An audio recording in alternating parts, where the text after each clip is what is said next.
Hi hello నమస్తే welcome to scene update. Box office దగ్గర అన్ని చోట్ల ఎక్సలెంట్ కలెక్షన్తో దూసుకుపోతున్న పాన్ ఇండియా స్టార్ ప్రభాస్ నటించిన లేటెస్ట్ మూవీ కల్కి ఏడి రెండో వీకెండ్ తర్వాత వర్కింగ్ డే లోకి అడుగు పెట్టగా ఈ సినిమా 12వ రోజు అనుకున్న దానికన్నా కూడా ఎక్కువగానే డ్రాప్ ను సొంతం చేసుకుంది. తెలుగు రాష్ట్రాల్లో కొంచెం ఎక్కువ డ్రాప్ అయినా గానీ హిందీలో అయితే ఓవరాల్ గా మంచి కలెక్షన్ నే సొంతం చేసుకుంది. మొత్తం మీద తెలుగు రాష్ట్రాల్లో 2.02 కోట్ల దాకా షేర్ అందుకోగా ఇక టోటల్ వరల్డ్ వైడ్ గా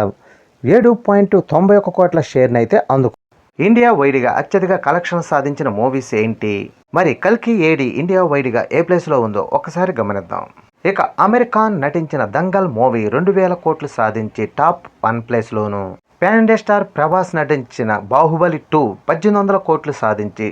టాప్ 2లోను, young tiger NTR mega power star Ram Charan నటించిన RRR మూవీ 1300 కోట్లు సాధించి టాప్ 3లోను, కన్నడ సూపర్ స్టార్ యాష్ నటించిన కేజీఆర్ చాప్టర్ 2 1200 కోట్లు సాధించి టాప్ 4లోను, Bollywood king Kong Shahrukh Khan నటించిన జవాన్ 1150 కోట్లు సాధించి టాప్ 5లోను, Bollywood king Kong Shahrukh Khan నటించిన పఠాన్ మూవీ 1055 కోట్లు సాధించి టాప్ 6లోను, బాలీవుడ్ హీరో రణవీర్ కపూర్ నటించిన యాన్మాల్ మూవీ 918 కోట్లు సాధించి టాప్ 7లోను, బాలీవుడ్ కండల వీరుడు సల్మాన్ ఖాన్ నటించిన బజరంగ భాయిజాన్ 918 కోట్లు సాధించి టాప్ 8లోను, Tollywood hero pan India star Prabhas నటించిన కల్కి ఏడి 900 కోట్లు సాధించి టాప్ 9లోను, బాలీవుడ్ హీరో అమీర్ ఖాన్ నటించిన సీక్రెట్ సూపర్ స్టార్ 831 కోట్లు సాధించి టాప్ 10లోను, బాలీవుడ్ హీరో అమీర్ ఖాన్ నటించిన పీకే మూవీ 770 కోట్లు సాధించి టాప్ 11లోను, తమిళ సూపర్ స్టార్ రజనీకాంత్ నటించిన 2.0 700 కోట్లు సాధించి టాప్ 12లోను,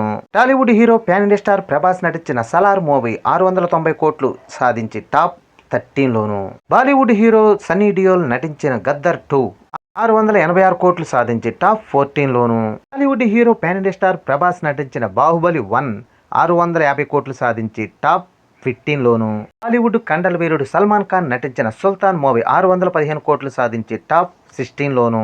కోలీవుడ్ హీరో విజయ్ దళపతి నటించిన లియో మూవీ 610 కోట్లు సాధించి టాప్ 17లోను, బాలీవుడ్ సూపర్ స్టార్ రజనీకాంత్ నటించిన జైలర్ మూవీ 605 కోట్లు సాధించి టాప్ 18లోను, బాలీవుడ్ హీరో రణవీర్ కపూర్ నటించిన సంజు మూవీ 580 కోట్లు సాధించి టాప్ 19లోను, Bollywood heroine Deepika Padukone main lead రోల్లో నటించిన పద్మావతి మూవీ 572 కోట్లు సాధించి టాప్ 20లో నిలిచాయి. ఇండియా వైడ్గా హైయెస్ట్ గ్రాస్ సాధించిన టాప్ 20 మూవీస్గా ఇవి నిలిచాయి. ఇక కల్కి ఏడి ప్రస్తుతానికైతే టాప్ 9లో ఉంది. మరి క్లోజింగ్ అయ్యే టైంకి ఏ ప్లేస్లోకి వెళ్ళొద్దో చూడాలి. ఈ వీడియో నచ్చితే లైక్ చేయండి, షేర్ చేయండి, ప్లీజ్ సబ్స్క్రైబ్ చేయండి.